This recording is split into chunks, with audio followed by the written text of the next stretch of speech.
everyone, I just thought I'd come on and show you the books that I made for Tracie's notebook challenge this month.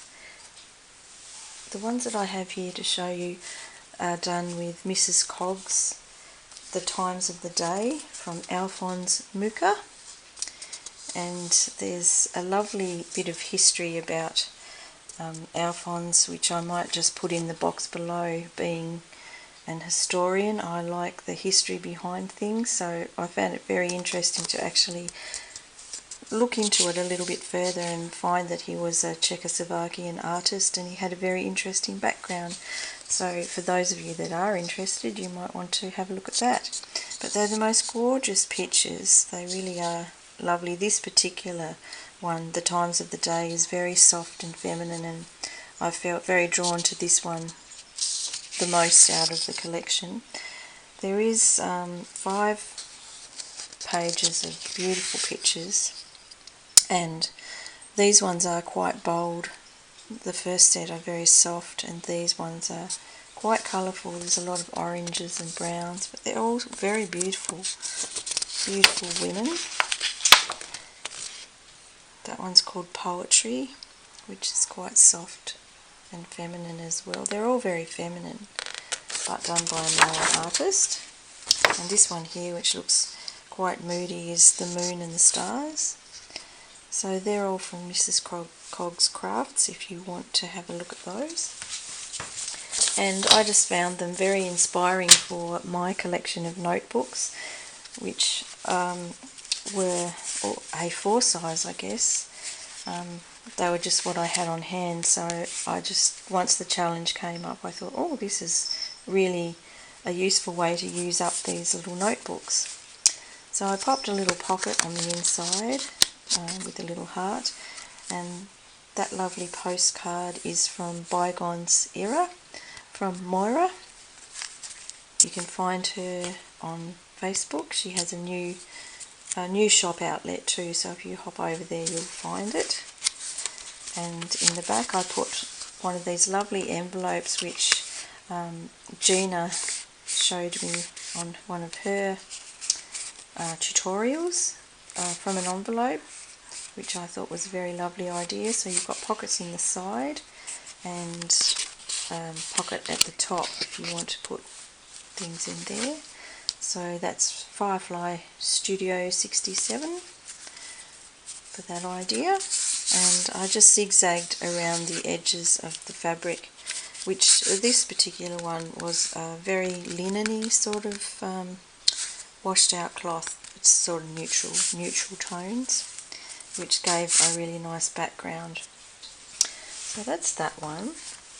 There's the one in the blue, which is quite pretty, and I just added a calico ruffle on this one with the blue piece of sari silk, which is quite pretty, and I added a little cameo.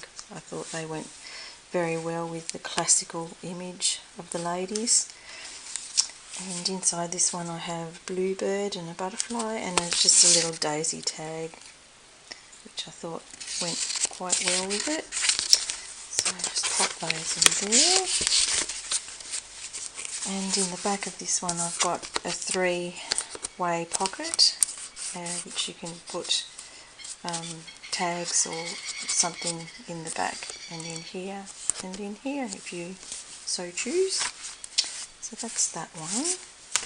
And these ones were handmade books that I had made myself, so they are notebooks, but I actually stitched them together, and that's called Snowshoe Stitch, that one there. So you actually have 2 signatures for these, and I used book cloth down the spine and some Japanese paper to cover the book itself, hardcover. This one is blank, so it's a really good art book. You can actually sketch or draw in it if you like. It has a little tag in there which says, "It's been my experience that you can nearly always enjoy things if you make up your mind firmly that you will." And a botanical stamped on some calico. with a little trim at the bottom, which is crocheted lace and sari silk. I just added a little button, some hessian at the top, and I put the saying onto that. And that is hemp cord. So that's that one. And this one here is designed the same way. It's the same style with the stitching on the spine and just slightly different colours, the Japanese paper. This one has a tag inside, butterfly tag, and with this one the pages were parchment coloured paper, and I've stamped on all the pages and just inked around the edges of them with a soft blue, so they all have a pretty botanical sort of image on the bottom.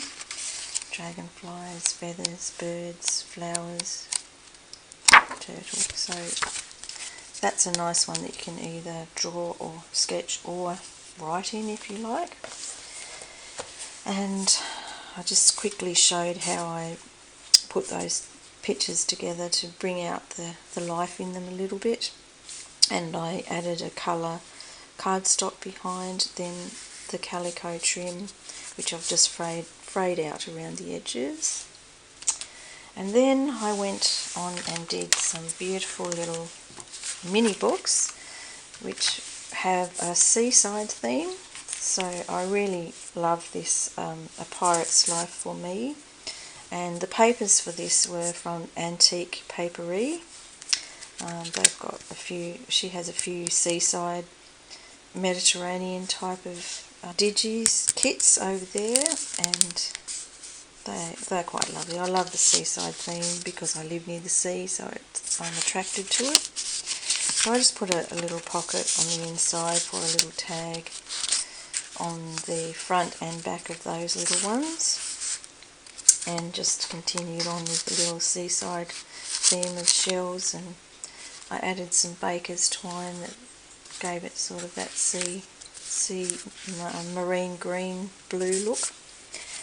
And this one is anchors with the fish and the steering wheel, the ship's steering wheel, and anchors on the inside, so I used the tags for that on the inside, and anchors in the back of that one too. So that's just a very soft sort of calico on the back of that as well, that I've covered those in. This one had such a pretty scene on it. It was so beachy already. I didn't really want to cover it over because it was so pretty. It's got the palm trees and the sand and the sea foam coming in on the edge of the water there. These little notebooks were hand stitched already down the seam, which gave them a really nice look to begin with, so I just followed through with that and added some rope, starfish, and a gorgeous little seahorse that sort of looks like he's on the edge of the sea, on the ocean there at the beach, where you often find them washed up on the shore. Inside I have this adorable octopus. I just absolutely love him.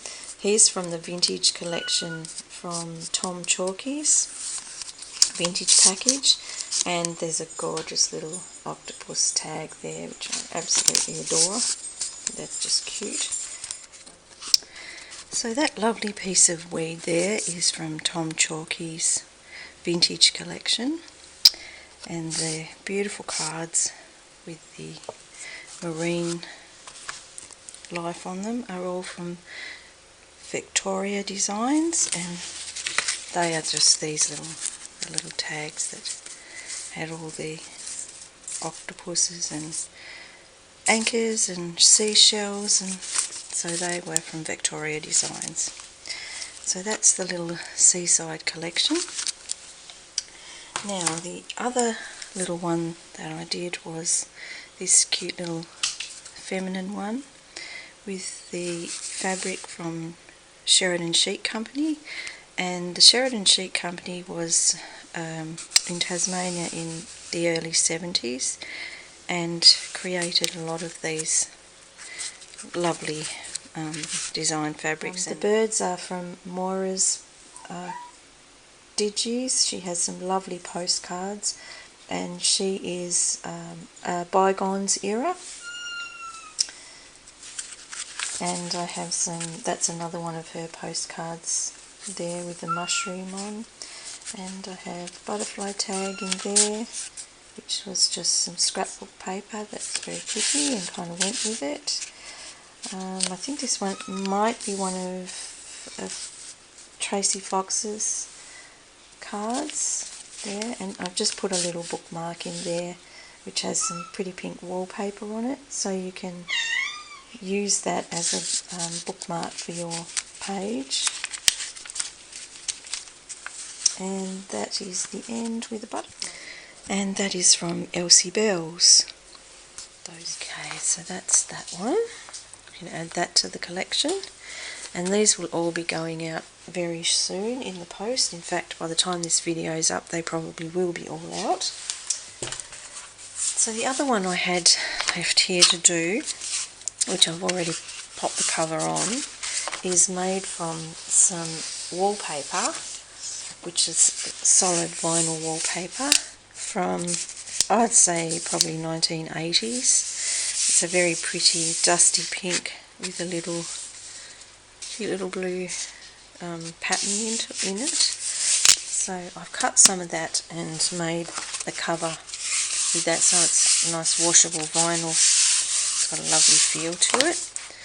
So that's going to be my cover for that. And then we have the one that we did in the last bit I filmed that I stitched around, which was Mrs. Cogg's collection from her Muka collection. I'll pop that on the cover. So I'll just get some more Fabri-Tac happening here and pop that one down, and that will finish that off nicely. And then I can get them into the post at last. And then it'll be time to start on the next challenge that Tracie has put up for us, for her lovely Foxy Crafters group. I've actually got my Foxy Crafter ring on today for the Foxy Crafters group. So there. And I just thought maybe perhaps along the bottom I'd made some paper trim which I'd ruffled and machine sewed up the middle, so that's just a little leftover offcuts that I've made. It's tea-dyed paper and some trim off the end of some of my paper, so I'll glue that. And that will just finish off the bottom nicely, I think, just to give it a little bit of something to kind of cheer it up a little bit. I think that's, being vinyl, it slips around quite easily on there. I just wanted to make that, just sort of tidy it a little bit. And then we've got that lovely dusky pink little flower there, which just gives it a bit of a lift. Doesn't really need a lot, just needed something, I think, on the corner there. Now on the inside, oh, there's two flowers there, so I need a bit more glue. There, two petals, so I can fluff those up a little bit when it's dry.